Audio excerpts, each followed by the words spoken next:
guys, welcome back to the channel. It's Meg, and today I am going to be doing like a teal, do you mind? My air freshener does this every time. Anyway, today I'm going to be doing a like a teal background. I think matte, not 100% sure yet, but I think matte.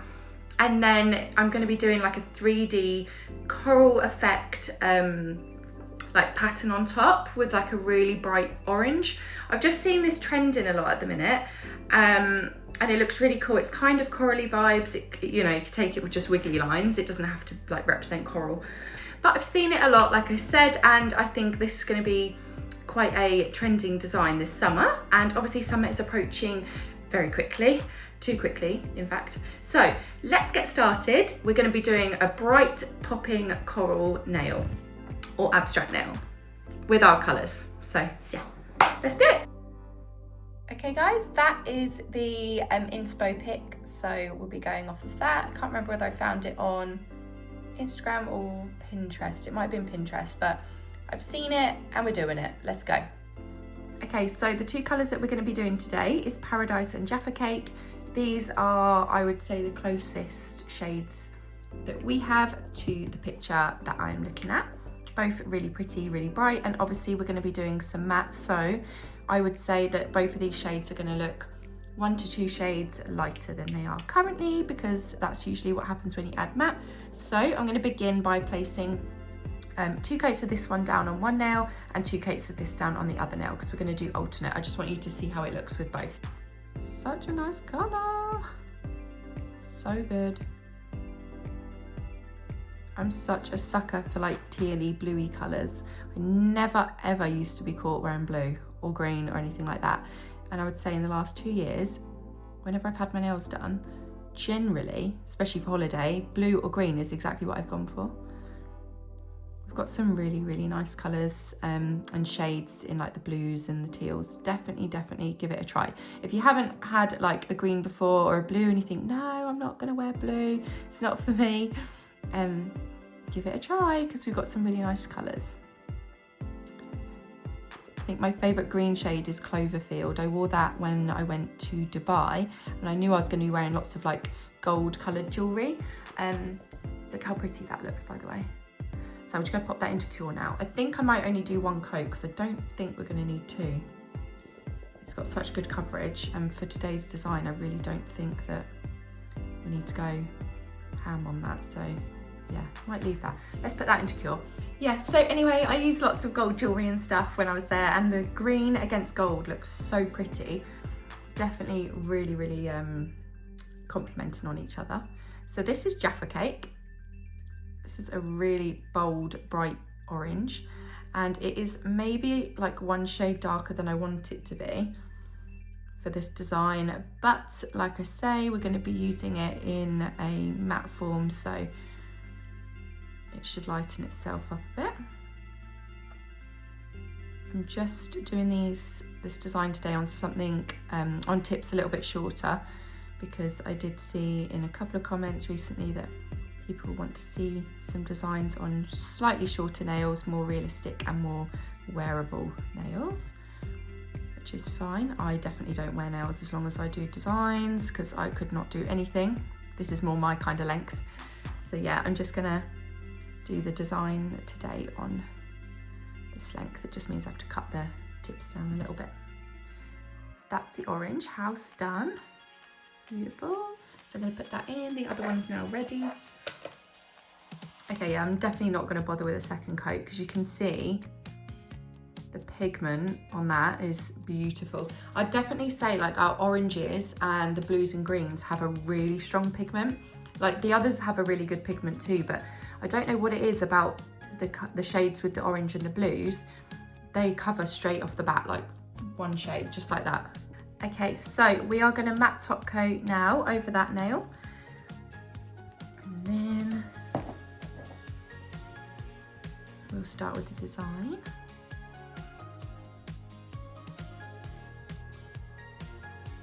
This is a really nice matte top coat. It's very smooth. It goes on really nicely.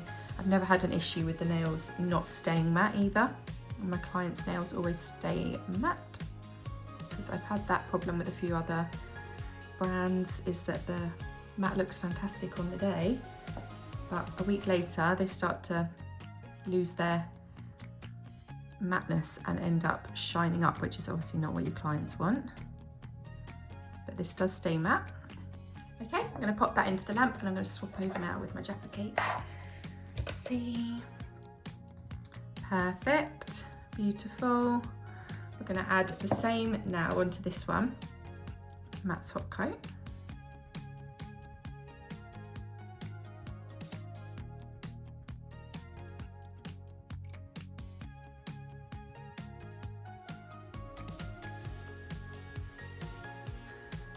Right, let's put them both in, and they're going to do their thing, and I'll be back in a minute. So what I've done here, excuse the other bits on here, I was doing some content earlier. I've just mixed a little bit of Clear as Day Builder Gel with the Jaffa Cake there, just to make a slightly thicker gel consistency to do the next bit, which is what you're going to want to do. I mean, you could, if you don't have a builder gel or anything like that, you could just do maybe 2 to 3 layers on top of each other of the orange, but this is just going to save time.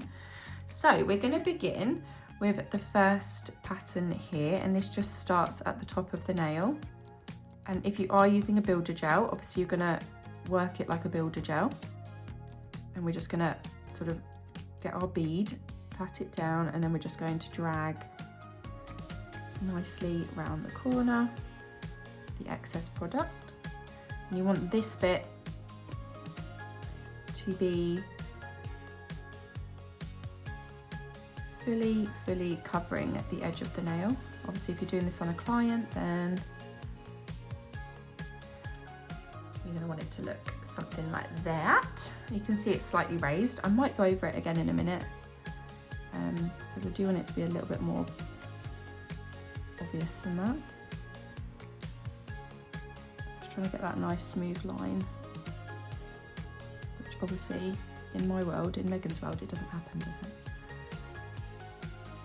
And then what does Megan do? Megan overworks it. Okay, that's fine. So we're going to start with that. I'm going to just flash cure this now. You can pop it in your lamp if you haven't got a handheld. And if your handhelds run out of battery like mine, you can also put it in a lamp. So I'm just going to stick it in the lamp. Just going to hold fire there. I'm only putting it in for about sort of 15 seconds, 20 seconds. It's just going to stop that builder gel from wanting to like slip or move slightly. Okay. Cool beans. So we're going to move on to the next step now, and that is another one similar, but this one actually curves around and has a hole within it. So kind of want to use I'd say like a small to medium sized brush for this design. I would say nothing too long, because there is, if you're doing it on a smaller nail, they are a little bit fiddly, so maybe something slightly smaller is going to give you a bit more control. So you just want to keep the end of that teardrop really thick, and then like I say, just drag the excess product down. And then we're going to kind of keep a bit of a point at the tip here. This is kind of how we're going to keep our pattern connected throughout the design, because they're all going to sort of like connect in between each other. That looks really cool. Okay, once you're happy with that, pop it in the lamp, and then we'll move on to the next step. And this one is going to be a reasonably big sort of upside down teardrop just here in the center. So I'm going to just get the rough shape first, just kind of like that. And then again, keeping the bulk of the product towards the end of the teardrop here where it loops around.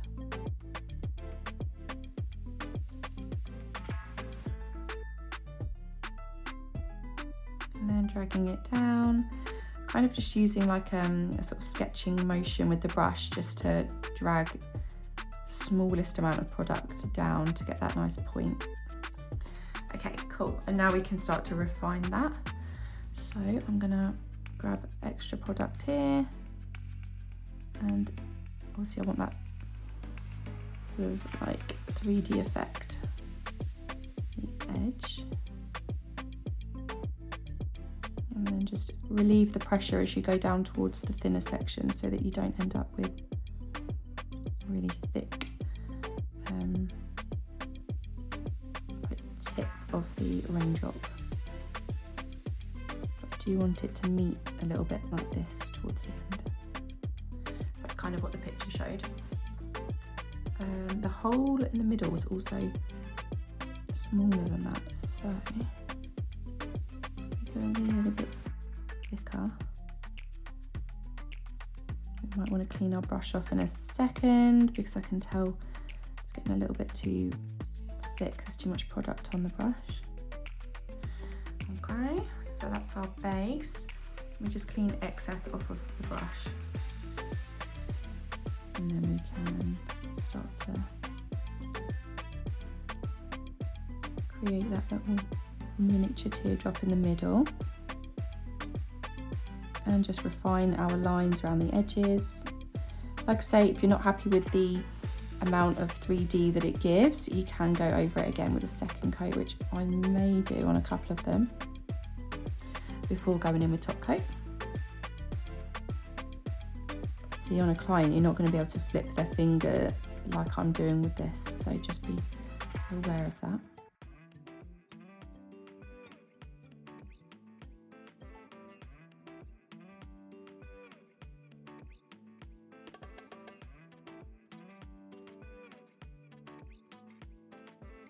Here's me like twisting this 360. I'm definitely sure your client's nails are not going to twist 360 in order for you to get the right angle, so you might just have to take a little bit of extra time to make sure that your points are all good.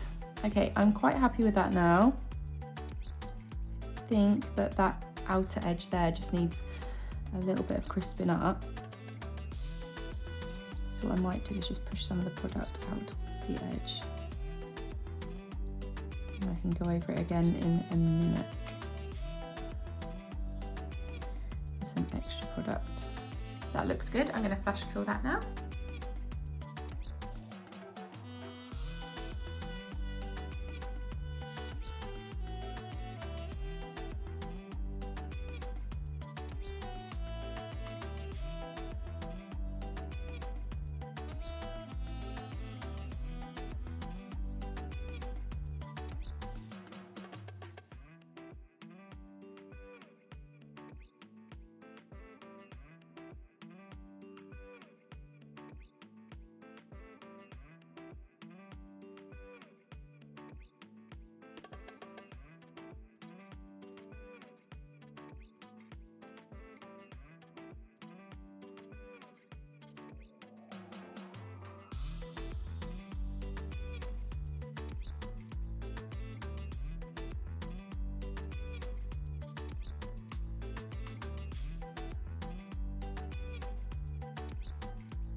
Okay, so what I'm doing is just creating an extra layer. So I'm doing the second coat now. I've had it curing for 60 seconds and made sure that it's all dry, and now I'm just adding the second coat basically, just to give it a little bit more of a 3D finish. You just want to make sure that you cover every single bit. You don't want to leave any areas less covered than others, or make sure that you go over every single piece that you did in the first layer, because you'll end up with like a light faded line around your work that wasn't second coated, and you'll see it. Okay, I just really want it to look super 3D, so that's why we're doing this. Don't have to, but to be honest, I probably could have just added a little bit more builder gel, but I find then your problem is if you get it wrong, or you start adding too much product or not enough, you then alter your design slightly, rather than it just taking 5 more extra minutes and just going over it again with a second coat.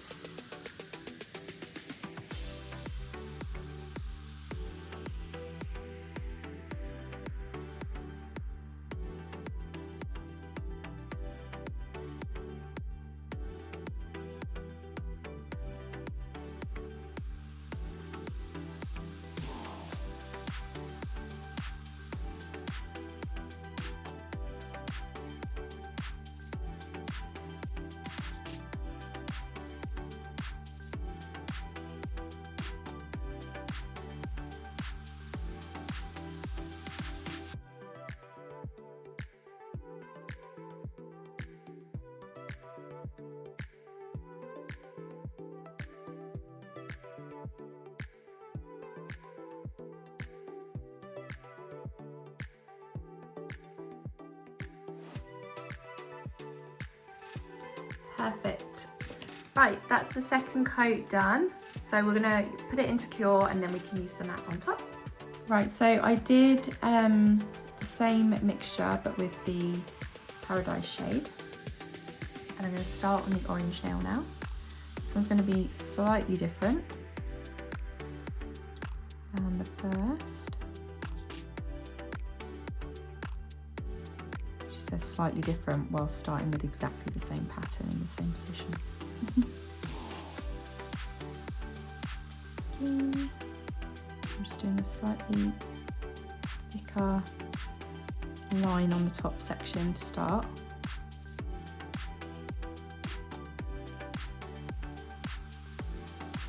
I'm just dragging it down. Make sure that all of the edges are completely covered, because you don't want that 3D effect to look unfinished around the client's nails, obviously if you're doing it on a client. I pretty much talked you through everything now, so I'm just gonna like be quiet for a minute and just continue this one, and you can watch the design that I have on this one too.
So now that we've done that, we're going to go in with the top coat again, and I'm going to be doing this individually just over the orange lines. I've already done the other nail. The reason I'm not going to just run my brush over the whole nail again, even though the backsplash is matte, is because I obviously want to keep these lines as raised as possible. So by putting a layer of matte all over the nail, we are going to lose some of that like dimension. So it doesn't matter if the matte goes slightly over and onto the background, because that's obviously already matte, but we can just try and minimize it so that we can keep that nice 3D effect. And now the other way you could do this is also using like an acrylic powder. You could use it in clear or orange. When the orange is tacky underneath still, you can then pat that over the top, and that will give a really nice 3D effect as well. But today, because I wanted the colour to pop out a little bit brighter than what we initially planned, I'm just going to go in with a bit of matte top coat. So that's just in case there's any questions asking why I'm doing it like this. Promise I'm not trying to make extra hard work for myself. It doesn't take a lot longer, but like I said, you don't have to be too neat, but we just want to try and keep that 3D effect that we've created, rather than dashing on a load of matte top coat on top of the nail. Okay, and then once this goes in, you'll be able to sort of see where you've missed, if you've missed any bits, because you'll still see the slight shine from the orange that we put on. So I'm just making sure that we've done that. I mean, you watching are probably easier to spot where I've missed, if I've missed a shape on this nail, but I pretty much think I've covered all of them now. I'll put it in the lamp and then I'll soon find out. Right, so while that cures, I'll show you my other one that I did. So that's how it came out. Really cute, like obsessed. Love that. Can you imagine that on like a full set? So you could do one hand this colour and then the other hand the other colour. I think that looks really sweet. It's just a very easy design, but really effective. And again, I think this kind of style this summer is really going to be in from what I've been seeing online. You were probably screaming at me just then, weren't you? Because you saw that I missed this one. I didn't know I missed this one. I knew I was going to miss one. That's okay. See how the orange has come out a little bit lighter? That is what I wanted. I wanted that slightly different tone to the orange, but it was the right orange to use. So let's put that back in again. And then we're done. There you go, guys. That's our design. Really cool. I'm like, I know it's simple, but I'm freaking obsessed. That is definitely something I would wear. Very abstract set. It's really nice. For any length or shape, you can just adjust the size of the teardrops that you've done. And yeah, I would have done a whole set, but obviously I don't need to sit and do a whole set to show you, but you can get the visual. Let me know in the comments what colour's your favourite. Is it this one or this one? I can't really tell at the minute. I think I want to go that one. It's my favourite, but I like the pattern on that one. So yeah, thank you guys for watching. I hope you enjoyed that, and I hope that this inspires you for some summer designs and summer sets. Let me know in the comments what you think. Make sure to give it a thumbs up, and I will see you guys in the next one. Bye! Yay me! Another one complete.